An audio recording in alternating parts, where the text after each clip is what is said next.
1 Corinthians 7. Now concerning the things whereof ye wrote unto me, it is good for a man not to touch a woman. Nevertheless, to avoid fornication, let every man have his own wife, and let every woman have her own husband. Let the husband render unto the wife due benevolence, and likewise also the wife unto the husband. The wife hath not power of her own body, but the husband. And likewise also the husband hath not power of his own body, but the wife. Defraud ye not one the other, except it be with consent for a time, that ye may give yourselves to fasting and prayer, and come together again, that Satan tempt you not for your incontinency. But I speak this by permission, and not of commandment. For I would that all men were even as I myself, but every man hath his proper gift of God, one after this manner, and another after that. I say therefore to the unmarried and widows, it is good for them if they abide even as I. But if they cannot contain, let them marry, for it is better to marry than to burn.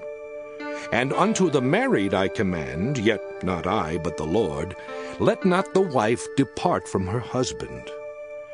But and if she depart, let her remain unmarried, or be reconciled to her husband, and let not the husband put away his wife. But to the rest speak I, not the Lord. If any brother hath a wife that believeth not, and she be pleased to dwell with him, let him not put her away. And the woman which hath an husband that believeth not, and if he be pleased to dwell with her, let her not leave him. For the unbelieving husband is sanctified by the wife, and the unbelieving wife is sanctified by the husband. Else were your children unclean, but now are they holy. But if the unbelieving depart, let him depart. A brother or a sister is not under bondage in such cases, but God hath called us to peace. For what knowest thou, O wife, whether thou shalt save thy husband? Or how knowest thou, O man, whether thou shalt save thy wife?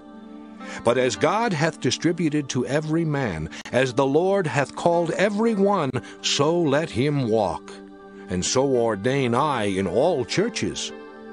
Is any man called being circumcised? Let him not become uncircumcised. Is any called in uncircumcision? Let him not be circumcised. Circumcision is nothing, and uncircumcision is nothing, but the keeping of the commandments of God. Let every man abide in the same calling wherein he was called. Art thou called being a servant?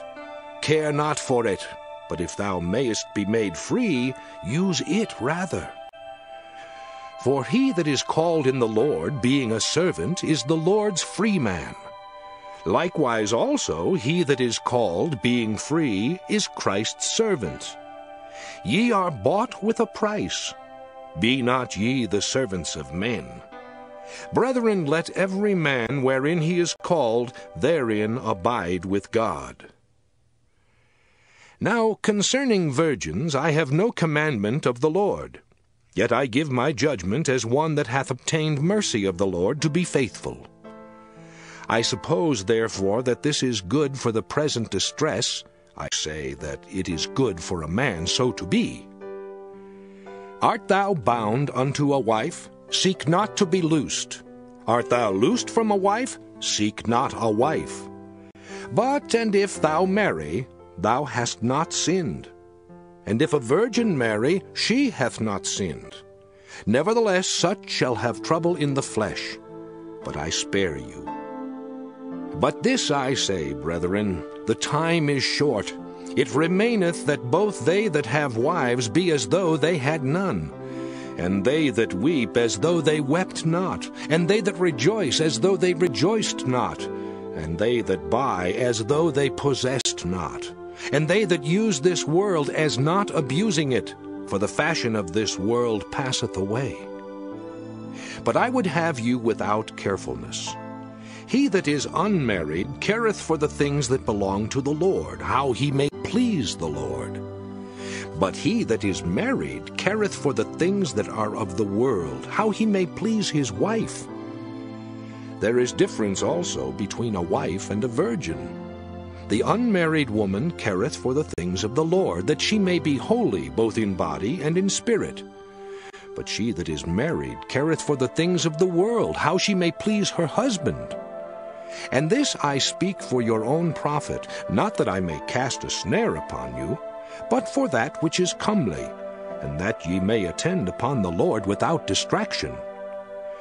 But if any man think that he behaveth himself uncomely toward his virgin, if she pass the flower of her age, and need so require, let him do what he will, he sinneth not.